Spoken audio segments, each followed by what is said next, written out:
बिस्मिल्लाहिर्रहमानिर्रहीम। व्यूवर्स, आप देख रहे हैं MJB TV। मैं सदीक साजिद। उम्मीद है आप खैरियत से होंगे। दो बड़े इशूज़ हैं जिसके ऊपर आज हम बात करेंगे। एक तो जो वफाकी दारुल हुकूमत में दोबारा दहशत गर्दी की एक नाकाम कोशिश की गई है, कलअदम तंजीम ने इसकी ज़िम्मेदारी भी कबूल की है।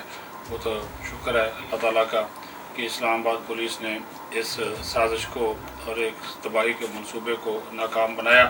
वो कि इसमें जो है वो एक जो हमारे पुलिस एहलकार हैं वो जाम शहादत नोश कर गए और 6 ज़ख्मी भी हुए, लेकिन बड़ी तबाही से शहर जो है यानी कि कैपिटल वो बच गया। इसके ऊपर तवज्जो देने की बहुत ज़्यादा ज़रूरत है क्योंकि खैबर पख्तूनख्वा में तसलसल के साथ दहशत गर्दी के वाक़यात हो रहे हैं। CTD की नाकामियों से मुतल्लक़ रिपोर्ट आ चुकी है। बन्नू कम्प्लेक्स में CTD बन्नू कम्प्लेक्स में जो कुछ हुआ वो आपके सामने है। तो उस तनाज़र में पूरे का पूरा जो एक जो तश्कील नौ की भी ज़रूरत है, ऐसे इदारों की तश्कील नौ की ज़रूरत है, कैपेसिटी बढ़ाने की ज़रूरत है, इदारों की कैपेसिटी बढ़ाने की ज़रूरत है ताकि इस किस्म के वाक़यात जो है वो ना हों।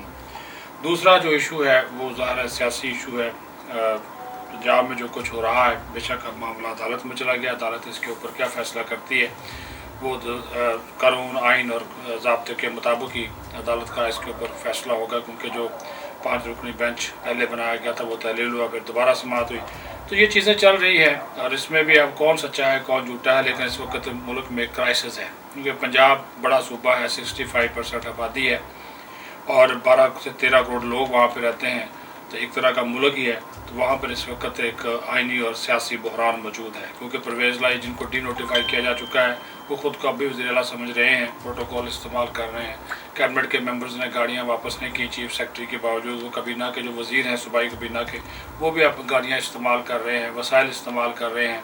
तो एक अनारकी की कैफियत है, जिसकी लाठी उसकी भैंस वाला काम, यानी कि वो उन्होंने चीफ सेक्रेटरी और गवर्नर के अहकामात मानने से इनकार कर रखा है। ये सिचुएशन जो है वो बहुत ज़्यादा आगे जाकर एक और बहरान की शक्ल इख्तियार कर सकती है क्योंकि जो इस वक्त मुआशी सूरत हाल है वो आपके सामने है। आए दिन महंगाई बढ़ रही है, लोगों की क़ुव्वत ख़रीद जवाब दिए जा रही है, लेकिन हुकूमत की इस तरफ जो तवज्जो है वो बहुत कम है। मानते हैं, हुकूमत वाले भी मानते हैं कि मुआशी बहरान है, मईशत को चैलेंजेस है, लेकिन इस तरफ तवज्जो देना उनकी जो अवलीन तरजीह होनी चाहिए वो नज़र नहीं आ रही। सियासी मामलात में घिरे हुए हैं। अब देख लीजिए कि पंजाब में जो कुछ हुआ उसका असर वफाक में भी हुआ कि यहाँ पे जो इस्लामाबाद लोकल बॉडी तरमीमी बिल है उसको मंजूर कराने के लिए प्राइम मिनिस्टर ने कल समरी भेजी थी, एडवाइस भेजी थी प्रेसिडेंट को इजलास बुलाएं आज, लेकिन उन्होंने सेनेट का इजलास बुलाने से इनकार कर दिया प्रेसिडेंट ने।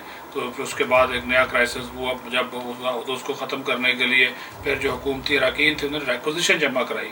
अब वो इजलास रिक्विजिशन पे जो है वो मुनक्कद हुआ और उसमें जो है वो मंजूर करवाया गया इस्लामाबाद लोकल बॉडी जो तरमीमी बिल है जो कि कौमी असम्बली से मंजूर कराया गया था, क्योंकि उस हवाले से इस्लामाबाद हाई कोर्ट का भी फैसला सामने आ गया जिसमें उन्होंने इलेक्शन कमीशन का जो बल्दियाती इंतखाबात करवाने का हुक्मनामा था उसको मुअत्तल कर दिया, कलअदम करार दिया और कहा कि फ्री कैन बैठ कर इस मसले का जो है वो हल निकालें।